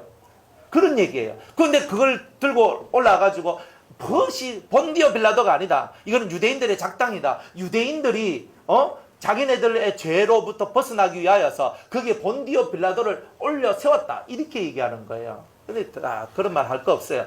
본디오 빌라도는 로마의 총통이에요. 로마의 사신이단 말이에요. 그러니까 로마는 곧 적그리스도를 상징하는 거예요. 적그리스도에 의해서 고난을 받는 예수 그리스도, 그리스도를 대적하는 자들에 의해서 다 고난받는 것을 의미하기 때문에 그 로마에 의해서 고난받는 것이 사실은 그것이 맞다는 거예요. 그게. 그러니까 여러분들이 그것을 오해하지 말고 우리 성경에 모든 사람들이 다 이 사도신경을 외우잖아요. 안 그렇습니까? 여러분들 웨스트민스터, 우리 장로교는 기본 웨스트민스터 이 교리가 있거든요. 그 교리를 대단히 우세하게 생각하지만요. 이 교리라는 말은 다 무슨 말이냐면 교리라는 말은 신앙 고백이라는 뜻이에요. 신앙 고백. 그러면 이 신앙 고백이 뭐냐? 가장 근본된 사도신경으로부터 모든 교리가 발생이 되는 거예요. 이 교리로부터 이 모든 교리는 사도신경의 신앙 고백을 중심으로 해서 다 나오는 거예요. 그러니까 이것을 업신여기면 다른 교리들도 다 업신여기는 거예요. 어떤 사람, 난 사도신경 안 해. 나 웨스트민스터 나 할래. 절대 그런 것이 아니다 이 말이에요. 모든 교리의 중심은 다 사도신경이기 때문에 여러분의 믿음이 떨어질 때 사도신경을 계속 외우세요. 전능하사 천지를 만드신 하나님 아버지를 내가 믿사오며 이렇게 고백을 하란 말이에요. 입술로 고백한 대로 이루어지게 되니까. 그러니까 이런 거단 말이에요. 그래 우리가 이 마지막 때가 되니까 성도들을 자꾸 혼란 속에 넣는 거예요. 그래가지고 우리가 이 좀 새로 우리가 가지고 있는 그 성경 같은 데 보면은 사도신경과 주기도문이 달라. 다르겠어요. 어떤 친구하고 같이 자 다 같이 신앙 고백 드림으로 예배를 드리겠습니다. 하는데 우리는 전능하사 천지를 지으신 하나님을 믿는다 이렇게 하는데 그죠? 그 친구는 다른 신앙 고백을 하더라고. 그래가지고 그 친구가 나중에 저를 찾아왔어요. 목사님 우리가 사도신경이 다른 것 같아요. 네, 다른 게 아니다. 근데 이게 마귀가 세상에 혼돈을 주기 위해서 다 이렇게 만든 거다. 혼돈을 주기 위해서. 그러니까 그 친구한테 옛날에 우리가 가지고 있던 그 사도신경을 외워라 그랬어요. 성경도 개역 개정판 쓰지 말고 개역 한글판을 쓰라. 제가 이렇게 얘기를 하는 거예요. 왜? 개역 한글판과 개역 개정판은요 틀려요. 글자도 다르고 성경 안에 있는 내용은 비슷한데 단어들이 다르고 그래요. 그러니까 개역 한글보다는 개역 개정이 읽기 훨씬 더 쉬워요. 사실은 글자를 쉽게 만들었거든요. 그렇지만 그 속에 들어있는 의미의 중후함이나 예리함이나 이런 것들이 대단히 많이 약하게 돼 있어요. 그러니까 뭐 개역 개정판을 여러분들이 개정판을 자꾸 이제 여러분들이 선호 이렇게 하는 것보다는 좀 어렵더라도 한글판을 여러분들이 읽으세요. 그냥 그렇게 하는 게 좋습니다. 이거는 명령이 아니고 권면입니다. 권면 하시는 게 좋고 또 찬송도요. 그죠? 찬송도 가사가 틀려. 시끄럽겠어요. 여러분들 그 우리가 186장 이제 뭡니까? 내 주의 보혈은 하잖아요. 후렴 부분.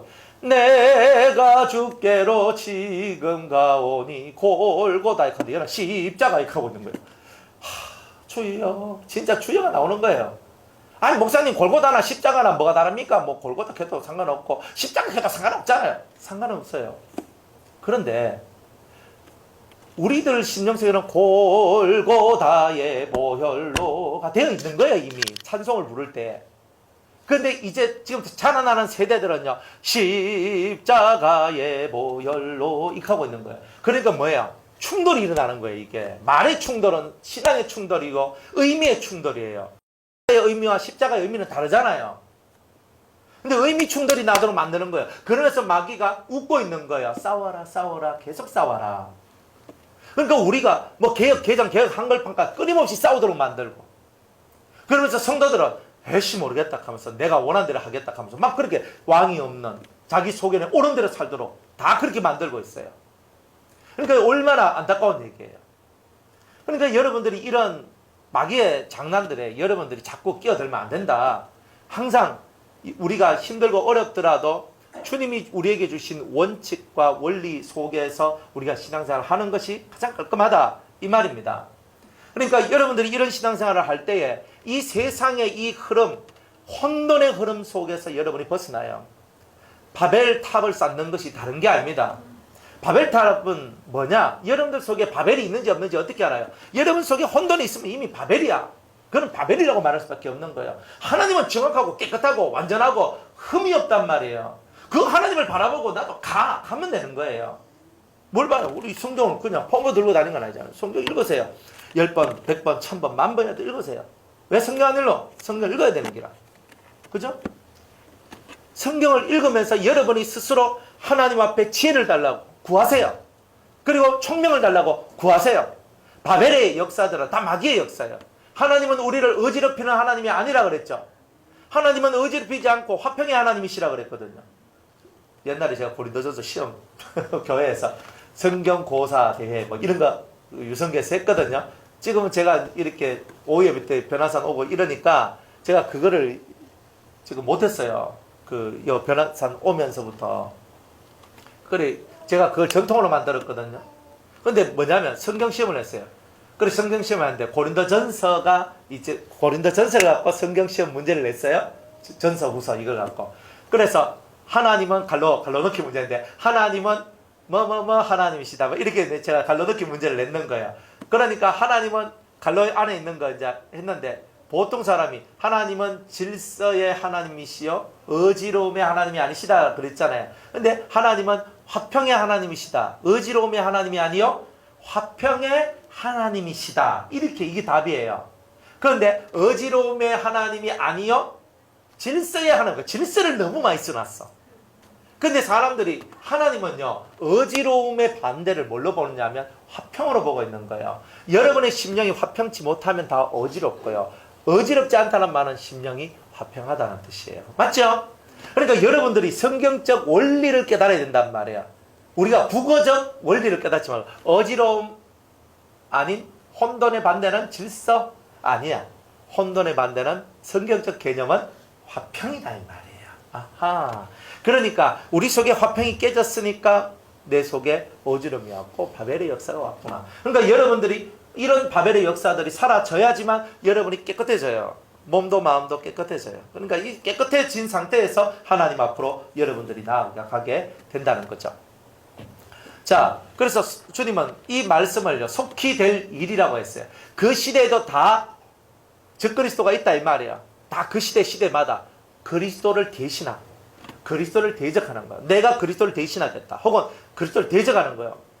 그리스도의 진리를 대적하는 거예요. 이 모든 것이 뭐냐? 적그리스도의 모습이다. 그러니까 오리라 한 적그리스도가 이미 우리한테 지금 우리 삶 속에 와 있는 거예요. 지금도 여러 종파들이 있고 여러 뭐 이상한 것들이 나왔지만 중요한 건 뭐예요?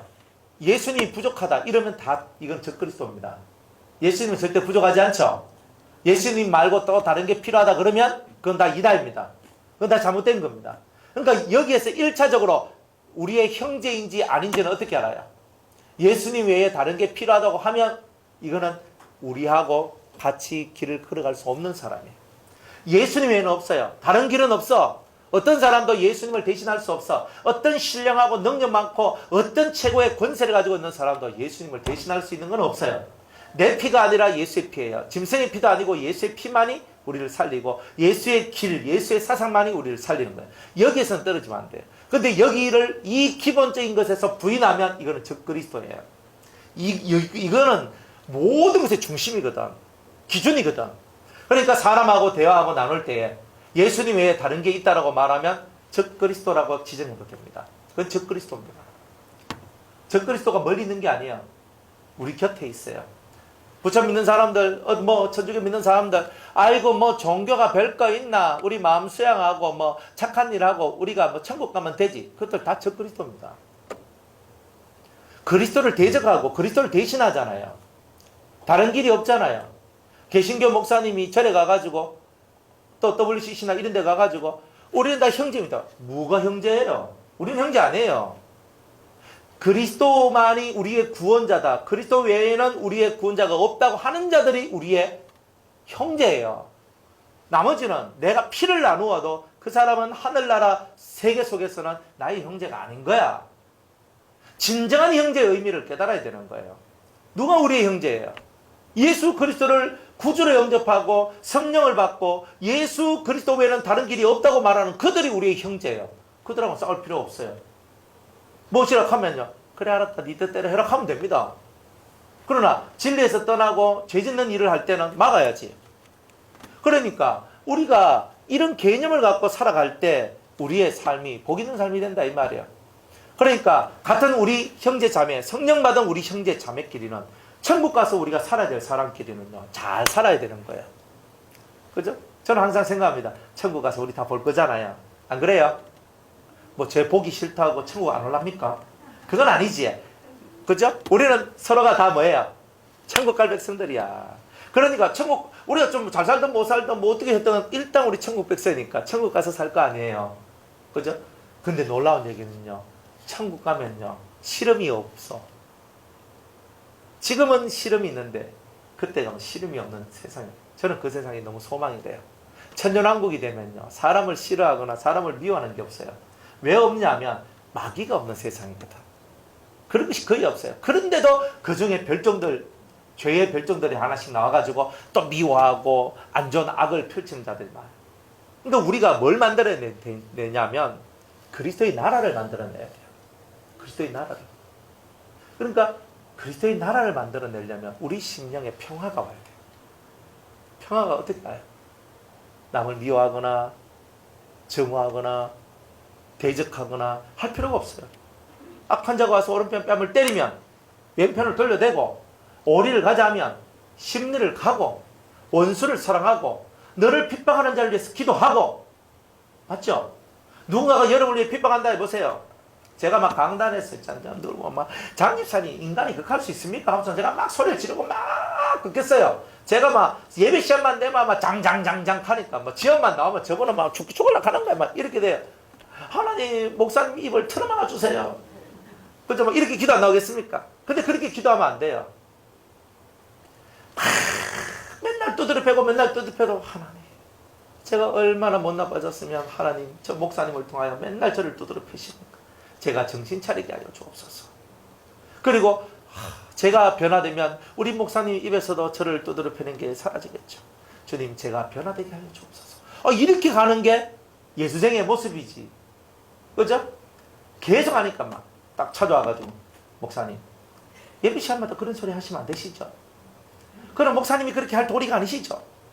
물론 이렇게 말할 수 있어요. 그러면 저는 그 다음부터 말은 안 하지만 그 다음부터 무슨 얘기가 있는 거예요? 에?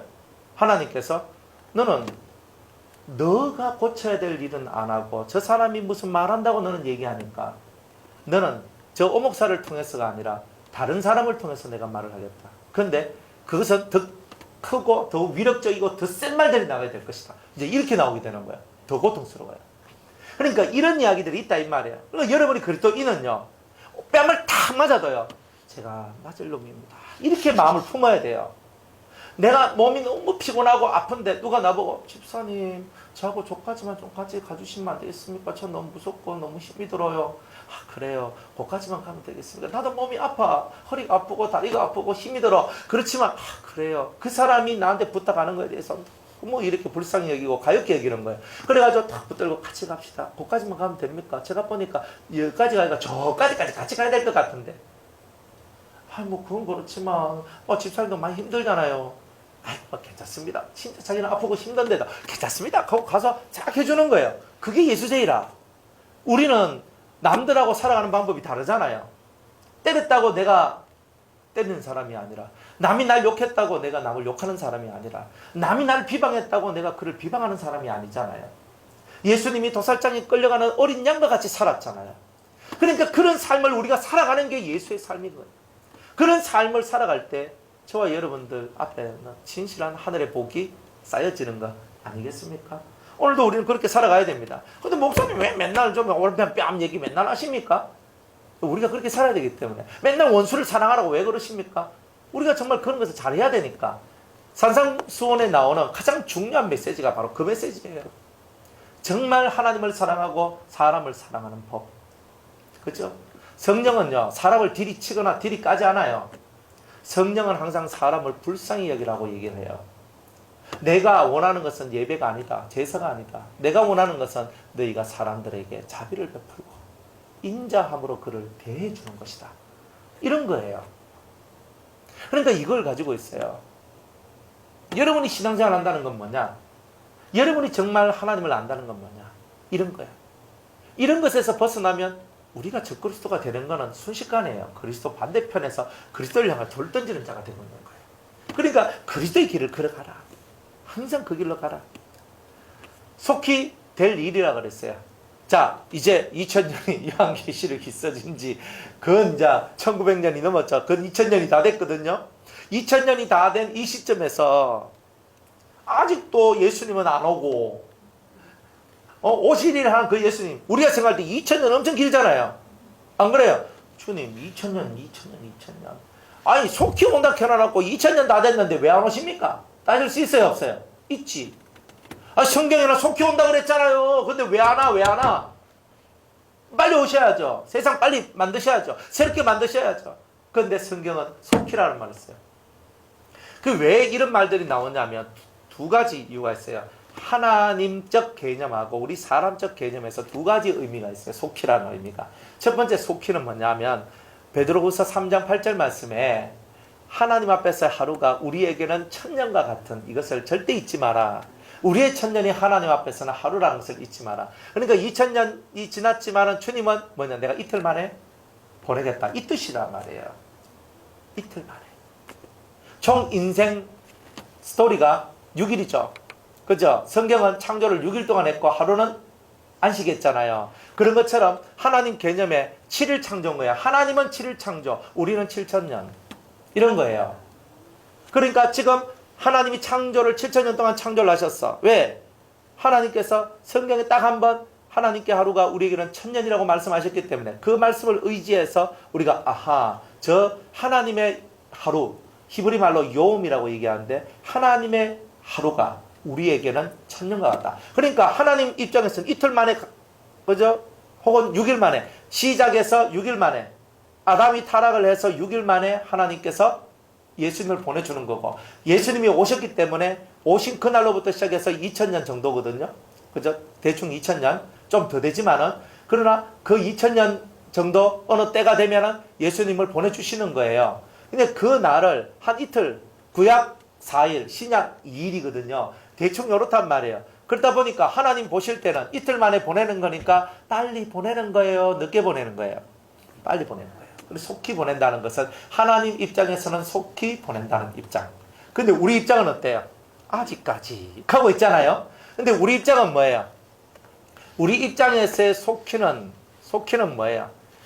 주님께서 내 시대에 오실 거라는 믿음을 갖고 살라고 하는 뜻이다 이 말이에요. 내 시대에 누가 오신다? 속히 온다는 말은 내 시대에 주님이 오신다. 사도 바울도 베드로도 많은 사도들도 다 언제 온다고 생각했겠어요? 자기가 살아있을 때. 왜? 주님이 속히 오신다 그랬으니까. 자기 시대 때 다 오실 줄 믿었는데 안 왔어. 대신에 오시려 하는 예수님은 안 오고 성령이 임하고, 그리고 여러 가지 주님이 나타나셔서 바울에게 계시를 주시고, 여러 가지 환상과 꿈과 많은 사도들에게 능력을 주시면서 그리스도의 이 길을 전파하도록 만드시는 이 일을 하셨다 이 말이에요. 그러니까 지금 우리들은 무슨 하나님 입장은 이제는 우리가 알고 넘어가면 되고, 우리 입장 속에서 뭐예요? 우리 시대에 내가 죽기 전에 예수님이 오신다 하는 믿음을 갖고 살라고 속히라는 말씀을 우리에게 써주셨단 말이에요. 자, 예수님 언제 오세요? 하면 우리는 어떻게 대답하면 돼요? 내가 죽기 전에 오실 겁니다 라고 저는 믿습니다. 이렇게 하시면 돼요. 안 오면 우리 아들 시대 때는 오시겠죠. 안 오면 손자 시대에 오시겠죠. 그래도 안 오면 그러면 정손, 그다음 안 오면 고손, 때가 되면 오십니다. 뭐냐면 예수님이 언제 오시는 게 중요한 것이 아니라 언제 오시든지 그 예수님을 맞이할 수 있는 준비를 하는 것이 중요하다 이 말이에요. 할렐루야. 여러분들이 항상 신앙을 거꾸로 가는 거예요. 예수님 언제 오세요? 언제 오시면 알면 뭐 할 건데. 그죠? 내년 5월 5일에 옵니다. 하면 그 소리 들으면 기분 좋겠어요? 좋겠구나. 내년 5월 5일 날 예수님 오신다. 그러면 지금 저는 뭐 하겠어요? 에? 다 때려치워야지. 다 치우고 우리 뭐 해야 돼요? 네, 씻고 때 삐끼고 내 영혼의 때를 삐끼고 쭉 하면서 주님 오실 때 저를 데려가 주십시오. 안 하겠습니까? 적어도 주님이 내년 5월 5일에 온다 하면 나를 좀 더 주시고 한 번만 내년 10월달 오시면 안 됩니까? 아니요, 한 3년 후에 오시면 안 됩니까? 여러분 대충 다 그렇게 할 건데 안 그렇습니까? 제가 준비가 됐습니다. 근데 주님이 5월 5일 딱 했단 말이에요. 5월 5일만 해도 얼마나 감사합니까? 10월 5일 온다 하면 왜 하려합니까? 그럼 여러분들 혼비백산 될 거예요. 10월 5일 이 하면 막 살 거예요. 근데 그렇게 살면 안 돼요. 하나님은 그리스도께서 우리한테 원하시는 것은요, 매일매일 주님이 오실 것 같이 살아라. 오늘 오시더라도 준비되어지고 내일 오시더라도 준비되어져라. 항상 준비된 이런 심령의 소유자가 되기를 원한단 말이에요. 그래서 우리 성도들은요, 주님 안 만나고 주님 들림마다 안 가면 우리 7년 대한란 속에 들어가면 되고 우리 도피성에 들어가면 되죠. 여러분들 이 잘못된 교리가 여러분들 되게 힘들게 하는데 7년 대한란 시대 때 이방인들한테는 도피성이 없어요. 그리스도가 도피성, 성령이 도피성이에요. 그러니까 영으로 성령이 충만하든지 안 그러면 힘으로 회개를 많이 하든지 그러다 보면 하나님께서 그런 사람을 이끌어 주는 거예요. 나중에 이제 그런 말씀들이 다 나오는데 다 그렇게 이방인들한테는 그렇게 되는 거예요. 이방인들은 도피성 없어요. 수수무 봐야 손바닥 안에요. 우리나라 무인도 찾아가서 무인도 가봐요. 그까지 우리나라 비행기 타고 헬리콥터 타고 배 타고 그거 못 가겠어요?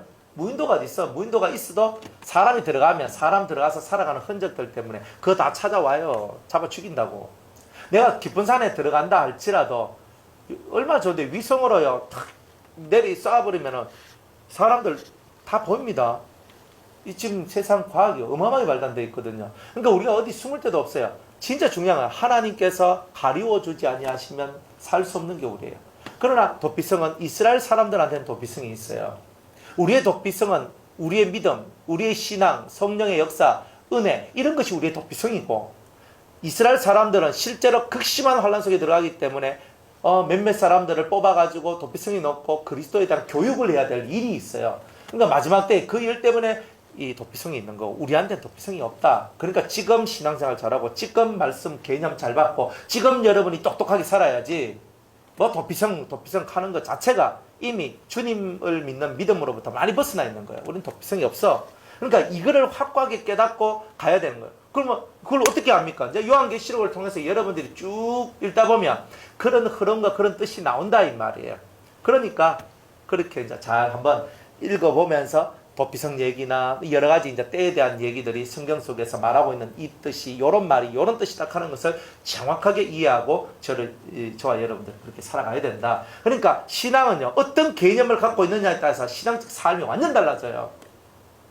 완전 달라져요. 오늘 예수님이 오실 것처럼 믿고 여러분들이 하루하루 오늘 예수님이 오시더라도 내가 할 일을 하면서 항상 내가 일하면서도 주님 생각하고 공부하면서도 주님 생각을 하고, 맞죠? 그렇게 살라는 거예요, 여러분들 향해. 그리고 다 마치고 여러분들 집에 오고 혹은 예배당에 오면 하나님 앞에 경건한 마음으로 기도하면서 자기한테 묻어있는 흑암과 자기 속에 있는 부정한 것을 씻어내고, 주 앞에 내가 오늘 하루 살면서 주의 이름을 더럽히거나 주님의 이름을 욕되게 한 것이 없는가, 이것을 살펴보면서 하나님, 주님 이러면서 자기를 회개하고 자기를 까발시고 자기를 세탁하는 이런 일들을 하면서 매일매일 살 때에 여러분들은 복 있는 성도가 된다 이 말입니다. 진짜 복 있는 성도들은 그런 거예요. 그러니까 진정한 종말론을 여러분들이 배워라. 진짜 종말론을 배워서 종말의 신앙은 그렇게 방방 뛰는 게 아니다. 종말의 신앙은 종말을 깨닫고 깨달을수록 마음이 차분해지고, 그리고 오늘이라도 예수님이 오신다면 나는 그 오실 예수님을 맞이할 준비를 하면서, 그 준비가 뭐냐? 죄를 씻고 깨끗하게 만드는 이 삶을 살아가는 일을 나는 하리라 하면서 살아가는 것이 저와 여러분들의 신앙의 삶 아니겠습니까?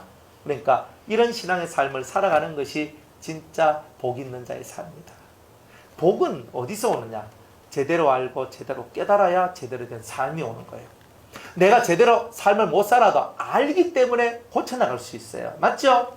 모르면요, 여러분들 구구단 안 배우면 어떻게 돼요? 구구단 안 배우면 곱하기 문제, 나누기 문제 나오면 막 머리 아프죠? 덮으라. 내가 하기 싫은 거예요. 근데 구구단 알면요, 곱하기 나누기 갖고 오세요. 내가 다 푼다. 다 할 수 있어. 원리를 알고 원칙을 알면은 남들은 어려운 문제가 나한테는 어렵지 않는 문제가 되는 거예요. 답을 들으면 사람들이 다 말해요. 아하, 그거. 그런데 그걸 만들어내는 과정을 이해하지 못하면 그 답이 여러분의 답이 안 돼요. 그러니까 여러분이 과정을 이해하고 과정을 깨달음으로 말미암아 그 답이 진정한 여러분의 답이 되는 것, 이거를 만들어내는 것이 주님이 하시는 일이다 이 말이에요. 그래서 요한계시록은요, 우리한테 공포를 주는 게 아니에요. 사람들 요한계시록 읽기를 되게 두려워하는데 요한계시록은 우리에게 소망을 준다. 그리스도의 나라에 대한 소망을 준다. 예수 재림에 대한 소망을 주고 새 시대에 대한 소망을 준다. 그러니까 이 소망이 왔다. 은혜로다. 이렇게 가는 거예요. 자, 속히 될 일을 그 종들에게 보이시려고 하나님의 사람들, 종이 뭐예요? 그 선지자들이죠, 그죠? 그 종 선지자들에게 하나님께서 말씀하지 아니하시고는 그 어떠한 것도 행함이 없다 그랬어요. 아모스 3장 7절에. 그러니까 그 종 선지자, 그러면 여러분은 그 종 선지자입니까? 아닙니까? 그럼 중요한 건 이거예요. 사도 요한은 그 종 선지자의 세계 속에 들어갔고, 우리는 그 종 선지자가 받은 그 말씀을 우리가 읽고 있는 거죠. 근데 이 선지의 말씀을 깨달으려면 우리가 뭐가 돼야 되느냐? 그 종 선지자가 되어야 돼요. 그 종 선지자. 종은 뭐예요? 주님이 죽으라 하면 죽고 살라 하면 살고 가라 하면 가고 서라 하면 서는 게 종이에요. 종은요, 자기 뜻대로 살지 않아요. 그것만 되면 여러분들은 종된 선지자가 돼요. 종된 선지자가 되면 여러분들 주님이 여러분들한테 말씀을 풀어낼 수 있는 능력을 주실 거예요. 해석자가 되게 해주실 거예요. 내가 말씀을 읽어도 무슨 말이고 내가 꿈을 꿔도 무슨 꿈이고 환상을 봐도 무슨 환상이고 이렇게 있으면 안 되는 거예요. 종된 선지자. 그러니까 주님이 가락하면 가고 서락하면 서는 거예요. 에스겔이 그저 4장입니까? 그 보면 주님이 야 이스라엘의 죄를 위하여 390일 누워라. 어떻게 눕냐면 칼잠 자듯이 이렇게 눕거든. 왼쪽으로 390일 하루만 누워 있어봐요. 어떻게 되는가? 실험 한번 해봐요. 이래가지고 이스라엘 사람들 이렇게 팔 이렇게 공가가지고 이렇게 모로 눕는 거 아시죠? 그죠? 먹을 때도 이렇게 먹거든요. 이 사람들은 이렇게 390일을 누워 있으라. 그러면 한쪽 허리 휘입니다. 여러분들 한번 해보세요. 390일 하루에 1시간씩 390일만 해도. 그런데 이 사람은 제가 보니까 24시간을 그렇게 살아가는 것 같아요. 그런데 가끔 화장실은 왜 안 와? 진짜 그 생각이 들더라고요. 그런데 어쨌든 하나님께서 화장실 갈 때는 뭐 허리 피도록 해주시는 것 같아. 어쨌든 간에 이 사람이 390일 동안은 좌로 눕고 40일 동안은 우로 누워요. 하나님께서. 그리고 너는 콩, 조, 수수 뭐 어떤 거 귀리 맛 해가지고 복합적으로 만들어 떡 만들어가지고 하루에 요만큼 떡 먹어라. 그리고 물도 요만큼 데워서 하루 동안 요거 먹어라. 주님께서 먹는 양 그리고 어떻게 해야 될 걸 총 430일 동안에 그 사람이 어떻게 지내야 될 것까지 주님이 다 가르쳐줘요.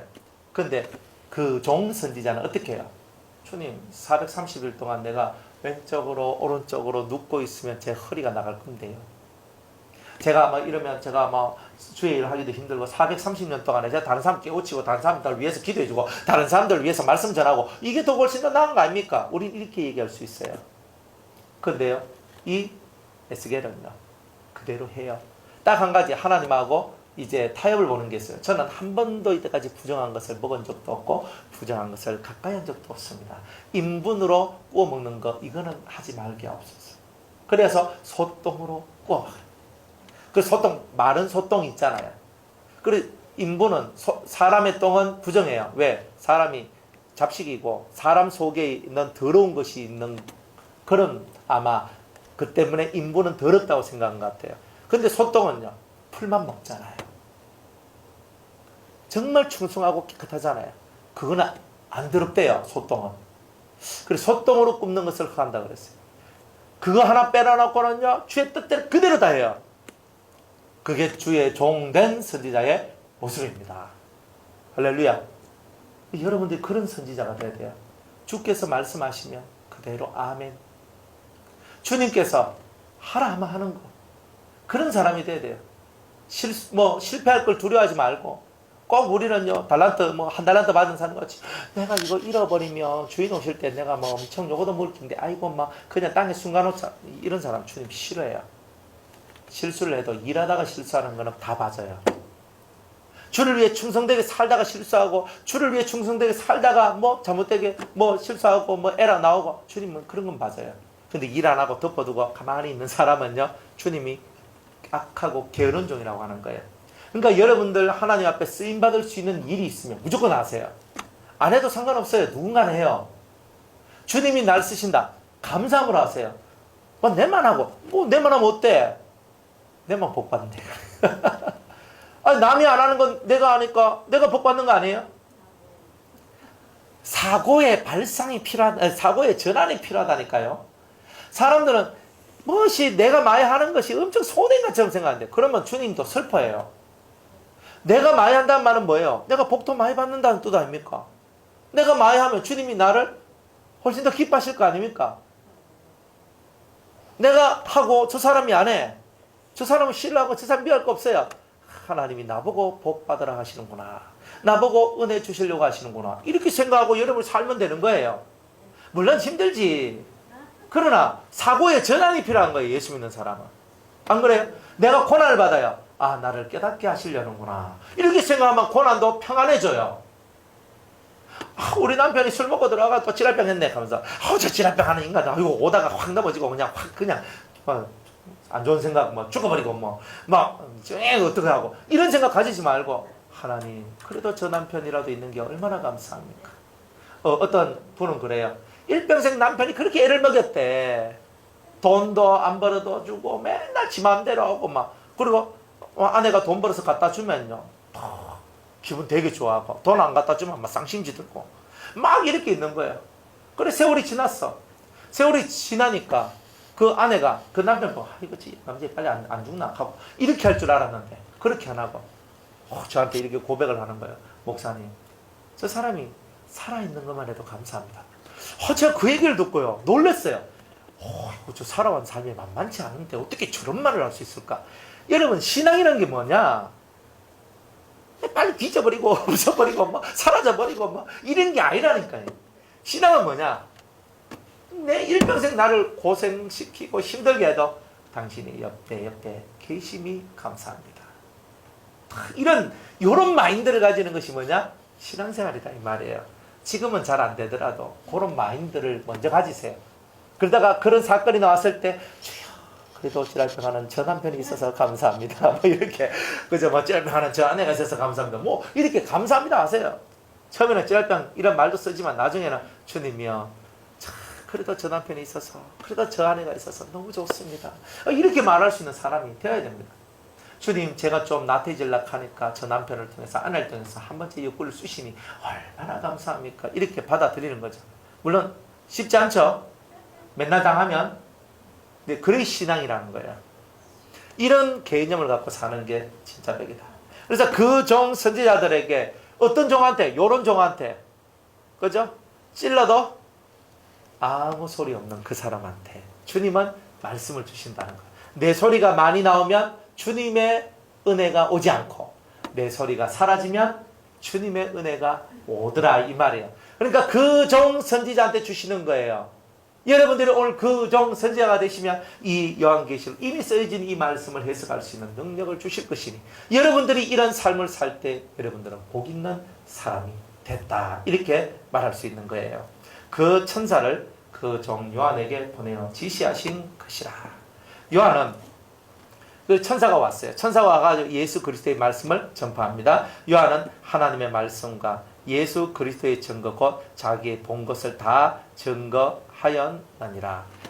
두 가지를 들었어요. 첫 번째는 요한이 하나님의 말씀을 들었고, 하나님에 대한 것이 그 속에 비밀로 담겨져 있고, 두 번째로 예수 그리스도의 증거, 그리스도께서 우리에게 주신 말씀들, 그런 증거들을 내가 이 책에 다 담았다. 그러니까 이 요한계시록을 제대로 깨달으면 하나님을 알고 그리스도를 아는 일이 나오게 된다는 거예요. 그러니까 이 성경 속에는요, 세밀하게 이것들을 관찰하고 살펴보면, 내가 요한계시록만 제대로 이해해도 하나님을 알고 그리스도를 아는 이 알매 세계가 확고하게 만들어지겠구나. 하나님, 저 이 계시록을 깨닫게 주옵소서. 참 목사님 설교할 때 그 말씀이 내 말씀이 되게 하시고, 이번 요한계시록 1장부터 22장까지 이 말씀이 해석되어질 때 정말 하나님을 알고 그리스도를 아는 역사가 나오게 하여 주옵소서. 이런 소망을 갖고 요한계시록을 들으십시오. 그러면 이 소망대로, 소망은 곧 믿음이죠, 그죠? 내 믿음의 실상을 만들어내고, 믿음의 실상대로 이 말씀이 온전히 여러분들 속에 잘 박힌 모처럼 박히고 온전히 깨달아져서 이 말세를 준비하는 멋진 하나님의 종, 그 종 선지자로 여러분들이 서게 되는 일들이 있게 될 것입니다. 이 예언의 말씀을 읽는 자와 듣는 자들과 그 가운데 기록한 것을 지키는 자들이 복이 있나니 때가 가까웁니다. 자, 이 예언의 말씀을 읽어라. 그죠? 어떤 목사님은요, 하루에 한 번씩 요한계시록을 읽는다요. 말세에 정말, 그래서 엄청나게 수천만 을 읽었대요, 요한계시록은. 그러니까 눈만 감으면 요한계시록 다 보인대요. 그래, 읽어야 된다는 거예요. 읽어라.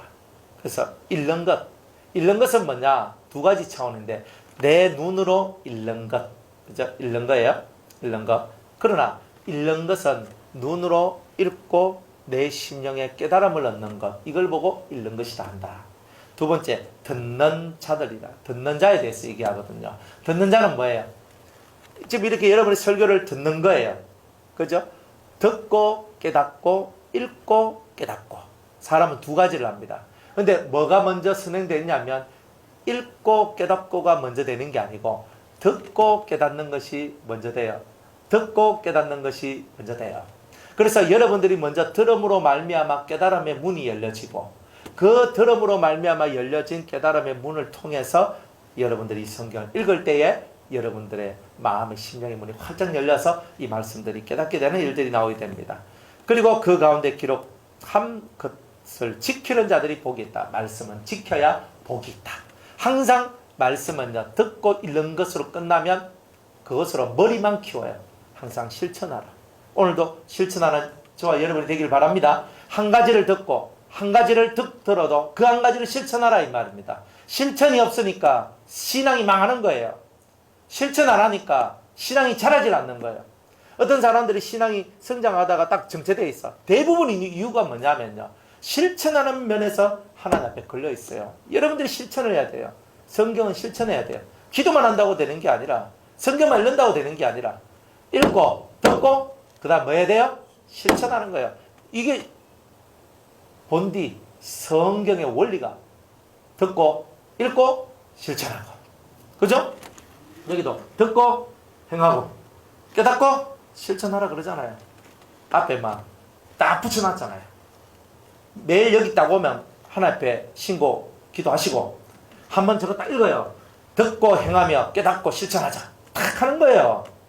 그러니까 행하고 실천하는 게 없으면 다 죽어요. 사랑도 말만 하면 뭐하노? 실천도 안 하는 거. 불쌍히 안 여기는데 긍휼을 안 베풀고 인자함을 안 베풀고 자비를 안 베풀고 용서를 안 하고, 그러니까 우리가 뭐 하는 거예요? 그리스도의 삶을 사는 게 아니잖아요. 그렇게 살아가라 이 말이에요. 살면 하나님이 행한 대로 그대로 와요. 긍휼히 여기는 자는 복이 있나니 저가 긍휼히 여김을 받을 것이요, 자비를 베푸는 자는 복이 있나니 저가 하나님의 자비하심을 얻을 것이요, 사람을 사랑하는 자는 복이 있나니 저가 하나님의 사랑을 받을 것이며, 용서하는 자는 복이 있나니 저가 하나님으로부터 용서를 받을 것이며. 할렐루야. 자, 이렇게 여러분들이 말씀을 깨닫고 승리하기를 주의 이름으로 축복합니다. 자기의 본 것을 다 증거하였느니라. 우리는 보고 들은 것을 증거하는 게 신앙의 삶입니다. 오늘도 증거, 내일도 증거. 우리는 그리스도만을 증거하는 거예요. 내가 사라지고 그리스도만을 증거하는 거. 이게 바로 신앙의 삶이다. 깨닫는 은혜가 있기를 주의 이름으로 축복합니다. 자, 오늘 여기까지 3절까지 하고 내일 4절 말씀 전합니다.